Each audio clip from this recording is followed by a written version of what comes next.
یہ زندگی میں وہ ٹائم ہوتا ہے، اور پردیس میں رہنے والا اپنی زندگی دے کر پیسہ کماتا ہے، اور جب پیسہ آ جاتا ہے زندگی نہیں رہتی۔ آپ کے ماں باپ نہیں رہتے، آپ کے بچوں کا بچپن نہیں رہتا، آپ کی بیوی بوڑھی ہو جاتی ہے، آپ کے دوست یار آپ سے جدا ہو جاتے ہیں، آپ اپنا علاقہ، خوشی غمی سب چیزوں سے دور ہو جاتے ہیں۔ آپ کی زندگی صرف ایک پیسہ کمانے والی مشین بلکہ اے ٹی ایم مشین بن کے رہ جاتی ہے۔ آپ مہینے کے مہینے اس سے پیسے نکالتے ہیں اور گھر بھیج دیتے ہیں، یہ آپ کی زندگی ہے۔ پردیسی بندہ جب ایک دو سال بعد گھر واپس جاتا ہے تو اسے سب کی شکلیں تبدیل ملتی ہیں، بچے بڑے ہو گئے ہوتے ہیں، جو جوان ہیں وہ بوڑھے ہو گئے ہوتے ہیں، اور اس سے بڑا ظلم کیا ہوگا کہ وہ جب واپس آتا ہے ملک سے، آتے ٹائم گھر والوں کو کہتا ہے اچھا میں چلتا ہوں، 2 سال بعد فلاں مہینے میں آؤں گا۔ اس سے بڑی زیادتی اور کیا ہو سکتی ہے؟ اتنا مجبور ہے کہ 2 سال بعد اس کو آنا ہے، وہ اپنی مرضی سے آ جا بھی نہیں سکتا۔ اچھا، جب ہم پردیسی چھٹی جاتے ہیں تو گھر والے بھی مہمان کی طرح ٹریٹ کرتے ہیں، آپ کی صحیح غلط ہر بات مانتے ہیں کہ 10-15 دن کے لیے آیا ہے، جو کہتا ہے سن لو، اور دوسرا پیسے بھی تو دیتا ہے۔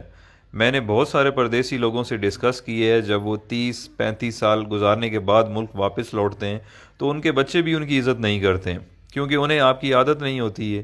وہ کچھ دن بعد کہنے لگے کہ ابا باہر ہی ٹھیک تھا، ہر وقت روکتا ہے ٹوکتا ہے، یہ نہ کرو وہ نہ کرو۔ بیوی بھی اب اتنی عزت نہیں کرے گی کیونکہ آپ بوڑھے ہو چکے ہیں اور پیسے بھی نہیں کماتے۔ یہ ساری چیزیں اتنی جلدی آپ کو ہضم نہیں ہوں گی، کیونکہ جب آپ پردیس سے آتے تھے تو آپ کو منسٹر جیسا پروٹوکول ملتا تھا، جو اب واپس آنے پر نہیں ملے گا۔ آپ کچھ دن تو ان سب لوگوں سے لڑیں گے کہ میں نے آپ کے لیے زندگی ملک سے باہر گزار دی، میں نے یہ کیا، میں نے وہ کیا، بٹ سب نے یہی کہنا ہے کہ آپ نے کچھ نہیں کیا، بلکہ آپ کی وجہ سے ان کی زندگی خراب ہو گئی ہے۔ فائنلی دل برداشتہ ہو کر آپ نے ایک کونا پکڑ لینا ہے، بیٹھ کے سوچتے رہنا ہے کہ میرے ساتھ ہوا کیا ہے، میں نے کیا کیا ہے۔ اس دوران لوگ آپ کو پاگل نہیں تو کم از کم یہ کہنا ضرور شروع کر دیں گے کہ بڈھا کھسکا ہوا ہے، اس کی باتوں پہ زیادہ دھیان نہ دیا کریں۔ آخر کار لوگوں کے بیہیویئر رویوں کو سوچتے سوچتے آپ حقیقت میں پاگل ہو جائیں گے اور اپنے خالق حقیقی سے جا ملیں گے۔ یہ ہے پردیسیوں کی زندگی کی سٹوری، جس میں خود بھی شامل ہوں۔ جو پردیس میں رہتے ہیں وہ میری باتوں کو اچھی طرح سمجھ رہے ہوں گے، کیونکہ جس پہ گزرتی ہے وہی جانتا ہے۔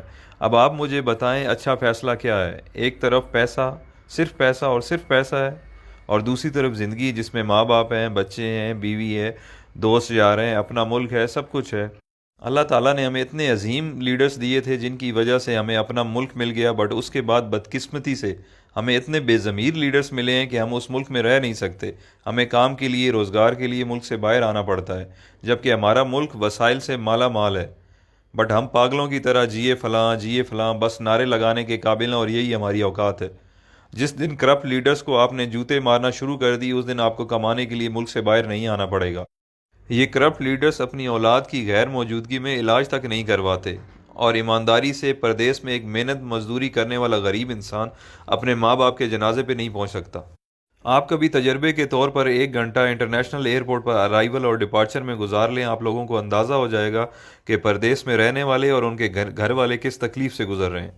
یہ ساری باتیں کرنے کا مقصد ہرگز یہ نہیں ہے کہ میرے پردیسی بھائی آج ہی نوکری چھوڑ دیں اور اپنے ملک واپس چلے جائیں۔ میں صرف یہ سمجھانا چاہتا ہوں کہ آج سے پلاننگ کریں اور باہر رہتے ہوئے کوئی چھوٹا سا کام اپنے ملک میں شروع کر دیں، تاکہ کچھ عرصے بعد اپنے ملک واپس آنے کے قابل ہو جائیں۔ کہ اتنے وسائل ہو جائیں کہ آپ واپس آ جائیں، کیونکہ 30 سال بعد بھی آپ کو پاکستان واپس جا کر کوئی نہ کوئی کام کرنا پڑے گا گزارا کرنے کے لیے۔ تو آج سے کیوں نہ شروع کیا جائے؟ سب سے اہم چیز جو ہے وہ ہے آپ کی ڈائریکشن۔ فار ایگزامپل، آپ پنڈی کی طرف منہ کر کے چلنا شروع کر دیں اور آپ کی خواہش کراچی پہنچنے کی ہو، آپ جتنی بھی جان مار لیں آپ نہیں پہنچ پائیں گے، کیونکہ آپ کی ڈائریکشن غلط ہے۔ تو سفر شروع کرنے سے پہلے اپنی ڈائریکشن درست کریں۔ آپ جیسا سوچیں گے، جیسا چاہیں گے، اللہ تعالیٰ اسی سے آپ کو نوازے گا۔